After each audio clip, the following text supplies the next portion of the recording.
दोस्तों refix India के YouTube channel पे आपका फिर से स्वागत है। तो दोस्तों आज की वीडियो में हम बात करेंगे, हमारे पास पैनल है जो कि सैमसंग कंपनी का पैनल है और ये हमारे पास सोनी के सेट में लगा हुआ है। तो इसके अंदर क्या प्रॉब्लम है, ये सारी चीज़ें आपको इस वीडियो के अंदर हम बताने वाले हैं। तो बेसिकली क्या है, इस पैनल को रिपेयर करेंगे करण सर, क्योंकि करण सर काफ़ी सारे पैनलों को रिपेयर करते हैं और इनको काफ़ी सारी नॉलेज हो चुकी है कि किस तरीके से हम अलग अलग पैनल को रिपेयर कर सकते हैं। तो अभी क्या दिक्कत आ रही है करण सर, इसके अंदर कुछ बताएं इसके बारे में। सर इसमें जो प्रॉब्लम आ रही है, इसमें कुछ लाइनिंग की प्रॉब्लम आ रही है। अच्छा। यानी कि जो लाइनिंग की प्रॉब्लम है, कई बार हमारी कॉफ शॉर्ट होने से भी आती है। हाँ। या पैनल की ग्लास में शॉर्टिंग होने की वजह से भी आती है। हाँ। तो अभी जो प्रॉब्लम आ रही है इसको हम कैसे सॉल्व करेंगे, स्टेप बाय स्टेप हम इस वीडियो में देखेंगे कि जरूरी नहीं है कि ग्लास में शॉर्टिंग हो या फिर आपके जो कॉफ है उसमें बर्निंग हो, इसी वजह से आपकी लाइनिंग आए। हो सकता है कि आपके जो पैनल है इसमें कोई सिग्नल मिसिंग हो या कोई वोल्टेज मिसिंग हो, इस वजह से भी इसमें प्रॉब्लम आ सकती है। तो जैसे कि मैं अभी देख पा रहा हूँ, तो ये जो पैनल है और तो किसी सेट में कभी आज तक मैंने देखा नहीं है, सोनी में ही पैनल लग के आता है। तो जैसे कि आप बिल्कुल देख सकते हैं, यहाँ पे जो पैनल है मैं आपको दिखाता हूँ। तो अगर आप यहाँ पे देखेंगे तो ये जो पैनल है ज़्यादातर इसी जो है सेट में लग के आता है। और इसके अंदर क्या है दोस्तों, टीकॉन आईसी भी इसके अंदर नहीं है। तो इसको चेक करना थोड़ा सा अलग तरीके से इसको चेक किया जाता है। बाकी क्या रहता है कि अगर मान के चलो आपके पास भी इस तरीके के पैनल आते हैं और आपको प्रॉब्लम आती है पैनल को रिपेयर करने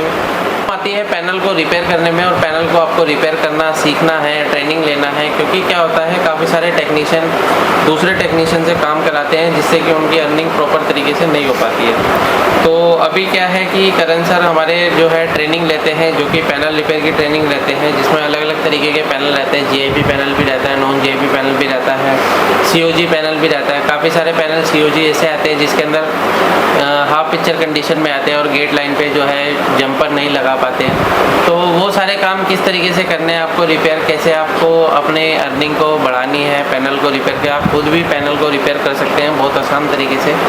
लेकिन क्या होता है कि पैनल को रिपेयर करने के लिए सभी सर्किट का समझना बहुत ज़रूरी होता है। तो अभी क्या है कि हमारी जो ट्रेनिंग है 1 तारीख से स्टार्ट होने वाली है, नई ट्रेनिंग, जिसमें आप ज्वाइन कर सकते हैं। और अगर आपने ज्वाइन करना है तो नीचे दिए गए कॉन्टैक्ट नंबर पे कॉन्टैक्ट करें।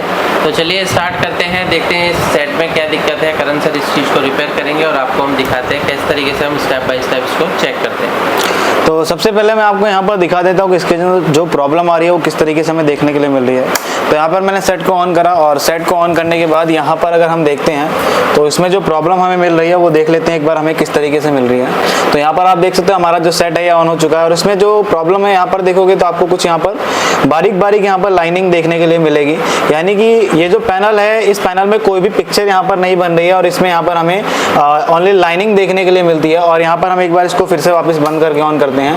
तो यहाँ पर मैंने जैसे बंद करके ऑन करा और बंद करके ऑन करने पे थोड़ा सा हम वेट करेंगे और देखेंगे कि हमारा जो सेट है इसमें क्या कंडीशन रहती है। तो इसको थोड़ा सा हम वेट कर लेते हैं। इसकी जो पावर है उसको हम थोड़ा सही से लगाते हैं, कई बार जो हमारी पावर है वो हिल जाती है। तो यहाँ पर जैसे मैंने सेट को ऑन करा और ऑन करने पे यहाँ पर अगर हम देखते हैं तो अभी हमें पैनल में कोई भी पिक्चर यहाँ पर नज़र नहीं आ रही है। यानी बेसिकली क्या है कि ये जो पैनल है इसमें कोई भी पिक्चर तो नहीं बन रही, यानी कि इसमें पिक्चर के अलावा खाली क्या है कि इसमें लाइनिंग की प्रॉब्लम आ रही थी। और इस जैसे यानी कि इस तरीके की प्रॉब्लम अगर आए आपके पास तो उसको कैसे ठीक करना है आज की वीडियो में हम पूरी बात करेंगे। तो यहाँ पर देखोगे लाइनिंग आती है और लाइनिंग कुछ इस तरीके से ही रहती है, बाकी इसमें कोई भी मूवमेंट नहीं होती है। तो आइए हम देखते हैं इसको हम कैसे रिपेयर करेंगे और कैसे हम ठीक करेंगे। तो सबसे पहले आपको करना क्या है दोस्तों, अपने मल्टीमीटर को सेट कर लेना है डीसी वोल्ट की रेंज पे। तो यहाँ पर मैं मल्टीमीटर को लगा लेता हूँ और मल्टीमीटर लगाने के बाद इसको कर लेते हैं डीसी वोल्ट की रेंज पर सेट। और यहाँ पर सेट करने के बाद एक प्रॉप को लगा देंगे हम ग्राउंड पर और ग्राउंड पे लगाने के बाद यहाँ पर हम सभी वोल्टेजेस को चेक करेंगे कि जो हमारी पैनल है इसमें कौन कौन सी वोल्टेज हमारी बन रही है और कौन सी वोल्टेज हमारी नहीं बन रही। तो यहाँ पर अगर हम देखते हैं तो हमारे पास यहाँ पर ये फ्यूज़ है और फ्यूज़ पे अगर हम 12 वोल्ट की सप्लाई इनपुट चेक करते हैं तो यहाँ पर अगर आप 12 वोल्ट देखोगे तो 12 वोल्ट बिल्कुल परफेक्ट तरीके से यहाँ पर बन रही है। ये 12 वोल्ट फ्यूज़ के आउटपुट में अगर हम देखते हैं तो फ्यूज़ के आउटपुट में भी हमारी 12 वोल्ट बिल्कुल परफेक्ट तरीके से बन रही है। अब दोस्तों ये 12 वोल्ट बनने के बाद ये 12 वोल्ट जाते हैं आपके DC टू DC सर्किट में, यानी कि DC टू DC IC के अंदर। तो यहाँ पर अगर मैं आपको दिखाता हूँ तो यहाँ पर मेरी 12 वोल्ट की सप्लाई आ रही है। 12 वोल्ट की सप्लाई आने के बाद इस IC का काम होता है सबसे पहले यहाँ पर 3.3 वोल्ट बनाना। तो यहाँ पर 3.3 वोल्ट चेक करने के लिए यहाँ पर अगर मैं देखता हूँ तो यहाँ पर एक डायोड लगा है जिसपे मुझे यहाँ पर एक 3 वोल्ट की सप्लाई देखने के लिए मिल रही है। अब दोस्तों ये 3 वोल्ट की सप्लाई अगर यहाँ पर बिल्कुल परफेक्ट तरीके से बन रही है तो 3 वोल्ट बनने के बाद दोस्तों होता क्या है कि ये IC यहाँ से जब ऑन हो जाती है तो ऑन होने के बाद इसमें अलग अलग वोल्टेज बूस्ट बनती है, जैसे VGH, VGL। और यहाँ पर देखोगे तो ये रोम IC है। रोम IC की पिन नंबर 8 पे अगर मैं चेक करता हूँ तो मुझे यहाँ पर 3 वोल्ट की सप्लाई देखने के लिए मिल रही है। और यहाँ पर अगर मैं देखता हूँ तो यहाँ पर भी मुझे 3 वोल्ट की सप्लाई मिल रही है, क्योंकि दोस्तों ये जो सोनी का पैनल है इसमें 2 रोम कंपनी यूज़ करती है। अब यहाँ पर अगर हम देखते हैं तो यहाँ पर जो 12 वोल्ट की सप्लाई इस डायोड पे है, और आउटपुट में अगर चेक करेंगे तो हमें यहाँ पर एक बूस्ट सप्लाई मिलनी चाहिए जो कि हमें यहाँ पर मिल रही है। यानी कि इस सप्लाई को हम बोलते हैं AVDD सप्लाई। AVDD सप्लाई बनने के बाद दोस्तों इसमें जो सप्लाई बनती है वो HAVDD बनती है। तो HAVDD के लिए अगर आप यहाँ पर देखोगे तो यहाँ पर एक टेस्टिंग पॉइंट लिखा हुआ है जिसको नाम है HAVDD। तो यहाँ पर HAVDD पे अगर मैं चेक करता हूँ तो देखो दोस्तों यहाँ पर AVDD की हाफ वोल्टेज बननी चाहिए, जो कि हमारी यहाँ पर बिल्कुल परफेक्ट तरीके से यहाँ पर वोल्टेज बन रही है। अब दोस्तों ये वोल्टेज ओके है। तो आगे अगर हम देखते हैं तो यहाँ पर देखोगे एक सर्किट बना हुआ है। इस सर्किट को हम बोलते हैं VGL का सर्किट, जिसमें एक TVS डायोड यूज करा गया है। अब यहाँ पर एक V ऑफ का पॉइंट है, और इस V ऑफ के पॉइंट पे अगर मैं वोल्टेज चेक करता हूँ तो मुझे यहाँ पर माइनस में वोल्टेज मिलनी चाहिए। यहाँ पर अगर आप दोस्तों देखोगे तो जो वोल्टेज मिल रही है मुझे -12 वोल्ट के अराउंड यहाँ पर मिल रही है, यानी ये वोल्टेज मेरी ओके है। अब ये वोल्टेज बनने के बाद दोस्तों होता क्या है कि हमें यहाँ पर VGH वोल्टेज चेक करनी है। तो VGH चेक करने के लिए अगर आप यहाँ पर देखोगे तो एक सर्किट बना हुआ है जिसको हम बोलते हैं चार्ज पंप सर्किट। तो यहाँ पर आप देखोगे MOSFET है। MOSFET के ड्रेन पे AVDD वोल्टेज होनी चाहिए। यहाँ पर आप देखोगे तो MOSFET के ड्रेन पे AVDD वोल्टेज है, बिल्कुल परफेक्ट तरीके से है। और ये AVDD वोल्टेज 0 ओम की रेजिस्टेंस से होते हुए डायोड के इस एनोड पॉइंट से यहाँ पर गए, और यहाँ पर 2 डायोड लगा रखा है, इसको हम बोलते हैं चार्ज पंप सर्किट।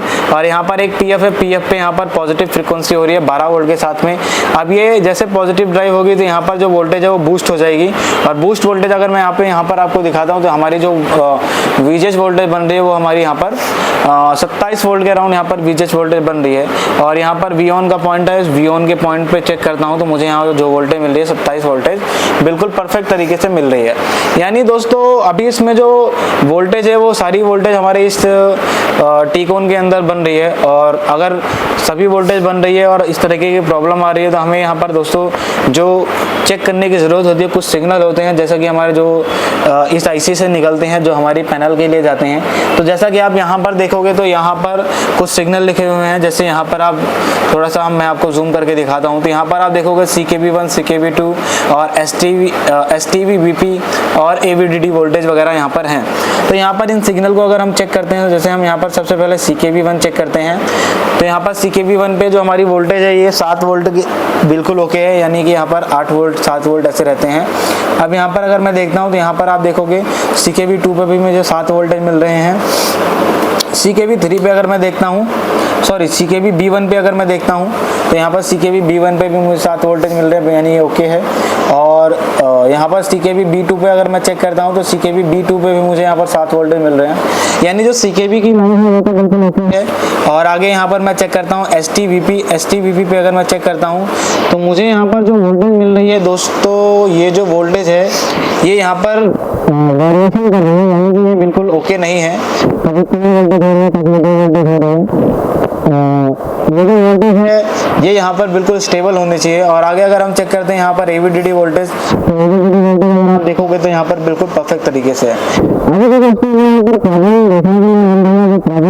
यहाँ पर जो आपकी STVP सिग्नल होता है वो STVP सिग्नल हमें यहाँ पर प्रॉपर तरीके से नहीं मिल रहा, क्योंकि इसके पॉइंट पर अगर मैं चेक करता हूँ तो यहाँ पर कभी वोल्टेज 2 हो रही है, कभी यहाँ पर 3 हो रही है, यानी ये वेरिएशन कर रहा है, ये स्टेबल नहीं है।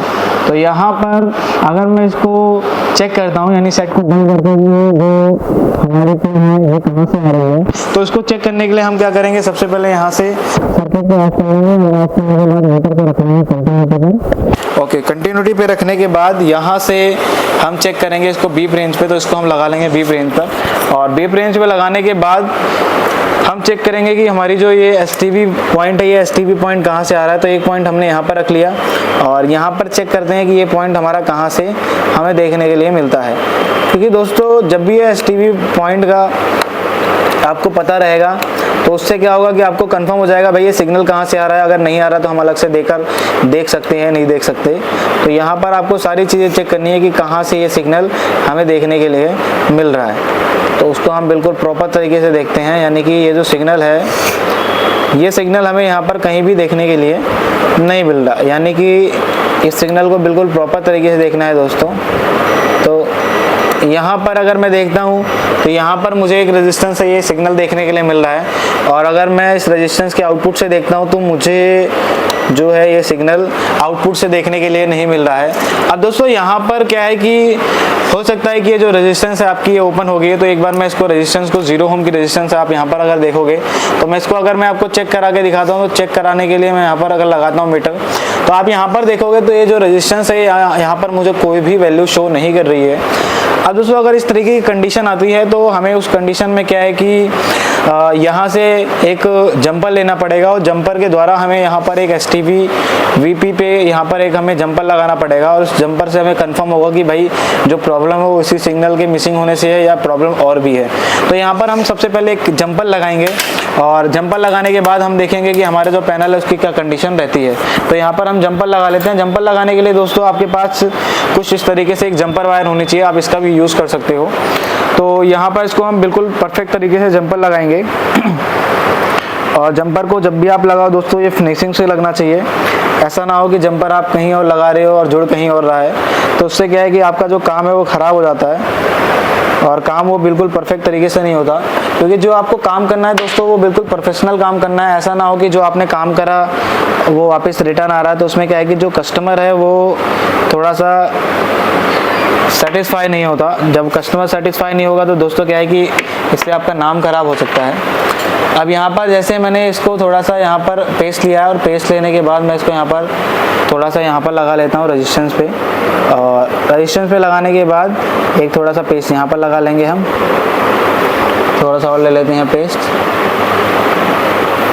और यहाँ पर हमें बिल्कुल परफेक्ट तरीके से यहाँ पर सोल्डिंग करनी है। तो सोल्डिंग करने के लिए थोड़ा सा हम सोल्डर वायर का यूज़ करेंगे, और यहाँ से हमने ले लिया थोड़ा सोल्डर, और यहाँ पर लगा देते हैं इस रेजिस्टेंस पे, और थोड़ा सा लगा देते हैं इस पॉइंट पे। अब यहाँ पर हमने एक पॉइंट पे लगा दिया। लगाने के बाद दोस्तों हमें इसको जॉइन करना है यहाँ पर। तो याद रहे जब भी आप जंपर ज्वाइन करो तो आपका जो जंपर है आपका छोटा होना चाहिए। ऐसा ना हो कि जंपर बहुत बड़ा है। तो इसको हम थोड़ा सा यहाँ से कट कर लेंगे, यानी ये जो जंपर है इसको हम यहाँ से थोड़ा सा कट कर लेंगे। तो कट करने के बाद मैं इसको यहाँ पर ज्वाइन करूँगा, क्योंकि दोस्तों हमें क्या है कि फिनिशिंग चाहिए होती है। तो यहाँ पर फिनिशिंग दे देंगे हम इसको यहाँ पर ऐसे ज्वाइन करके। यहाँ से हमने इसको ज्वाइन कर दिया। अब हमने जंपर ज्वाइन करने के बाद थोड़ा सा हमने यहाँ से यहाँ तक का जंपर ये काट लेना है। तो मैं इसको काट लेता हूँ। तो इसको बिल्कुल परफेक्ट तरीके से आपको काटना है। ऐसा ना हो कि आपका जो वायर है वो छोटा पड़ जाए, फिर आपको यहाँ पर दोबारा मेहनत करनी पड़ेगी। तो यहाँ पर इसको मैं छील लेता हूँ। अब यहाँ पर इसको छीलने के बाद थोड़ा सा मैं इसको राउंड कर देता हूँ, क्योंकि दोस्तों जब भी आप किसी जंपर को लगाते हो तो और वो जंपर की वायर को राउंड नहीं करते तो उससे क्या होता है, जो जंपर है वो थोड़ा सा खुला हुआ होता है, जिससे आगे पीछे शॉर्टिंग होने के चांसेस होते हैं। तो यहाँ पर हमने इसको सोल्ड कर दिया, और सोल्ड करने के बाद इसको हम वही सेम चीज़ इसको कट करेंगे, और कट करने के बाद इसको हम ज्वाइन करेंगे। तो यहाँ पर मैं इसको कट कर लेता हूँ, थोड़ा सा और कट करते हैं इसको। ये हमने कट कर दिया, और कट करने के बाद डायरेक्ट हम यहाँ पर ज्वाइन करेंगे, और ये हमने इसको दे दिया, ज्वाइन कर दिया। अब दोस्तों ये ज्वाइन करने के बाद यहाँ पर आप देखोगे तो ज्वाइन कर दिया है हमने। ज्वाइन करने के बाद इसको हम पावर देके देखते हैं कि यहाँ पर जो वोल्टेज बन रही थी वो हमारी वोल्टेज यहाँ पर बनती है या नहीं बनती। तो यहाँ पर, और इससे पहले मैं आपको यहाँ पर दिखाता हूँ कि ये जो बोर्ड है, जैसे मैंने इसको यहाँ पर ऑन करा, और ऑन करने पे यहाँ पर अगर मैं इसको चेक करता हूँ DC वोल्ट की रेंज पर, तो डीसी वोल्ट की रेंज पर चेक करने पे यहाँ पर दोस्तों अगर मैं दिखाता हूँ तो आपको यहाँ पर जो वोल्टेज बन रही थी वो यहाँ पर आप देखोगे तो -12 वोल्ट बन रही है, जो कि हमारे यहाँ पर एक एसटीवी सिग्नल के साथ में है। अभी यहाँ पर चेक करता हूँ तो यहाँ पर भी मुझे -12 वोल्ट मिल रही है। और दोस्तों ये जो वोल्टेज है ये वीजीएल वोल्टेज नहीं है, क्योंकि वीजीएल वोल्टेज होती है, खाली वोल्टेज होती है, उसमें कोई सिग्नल नहीं होता। और ये जो हमारा एसटीवीपी है इसमें सिग्नल होते हैं जिससे हमारा पैनल ऑपरेट होता है।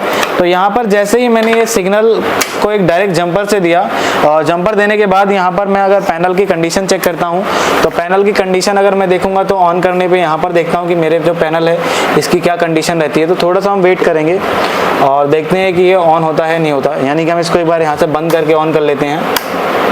और यहाँ से जैसे मैंने बंद करके ऑन करा, आप यहाँ पर देखोगे सोनी लिख के आया था। और थोड़ा सा हम वेट करेंगे।